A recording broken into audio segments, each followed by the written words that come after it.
It's the great American dream, homeownership.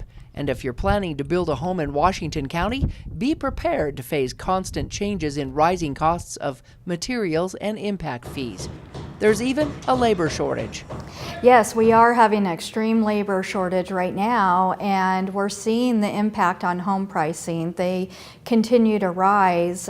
But building may be your only option in what is turning into an affordable housing shortage. It's all about supply and demand. First and foremost is just the availability. There are not a lot of properties, either resale or new construction, available in the market.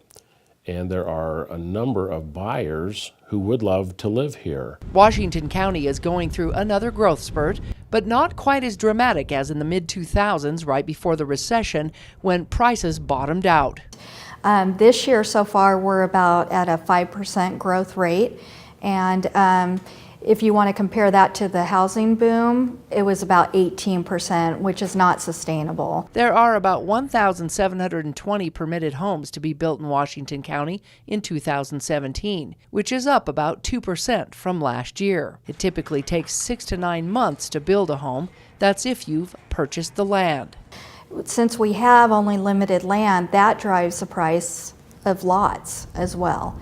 Despite the need for housing that's affordable, single-family homes are still in demand. We need more developers to come in and do that. The problem is it doesn't pencil with the price of land here in southern Utah. But the rising costs of living versus the lower wages in the area makes it tough for those laborers or service workers to afford to live here.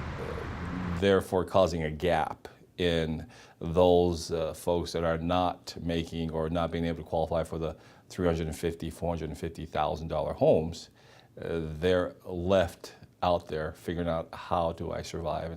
The solution is not just to raise the income, but to take a more realistic look at the marketplace and for investors to realize the need for affordable housing. And we need builders and landowners to step up and help in those areas where they can either cut impact fees, the city could cut impact fees, landowners can donate land, that sort of thing. But for builders, it's not that simple.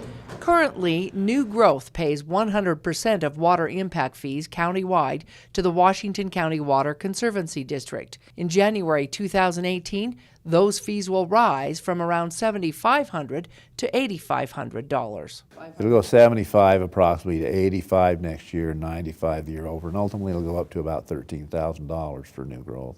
And then it'll be adjusted, obviously for increased costs due to inflation or other construction demands. The one-time water impact fee can only be spent on new water systems, which takes into account the proposed Lake Powell pipeline. In the last 10 years, developers paid nearly $93 million into that fund. Whether it's wells or spring development or the Lake Powell project, that diversifies our water portfolio. It gives us all more security in our water supply. But others believe that the cost should be spread among all users in the county, not just home builders. If they were able to level that playing field a little bit and take the majority of the burden from the builders, we may be able to see a better margin for affordable housing. There are over 5 million tourists visiting the area each year. About 20% of the population are snowbirds living in second homes, and 165,000 are permanent residents. Thompson says this results in a supply and demand for water as a critical key for survival. We're dependent in a society that every time we turn on the tap or the faucet, we expect water to come out of it.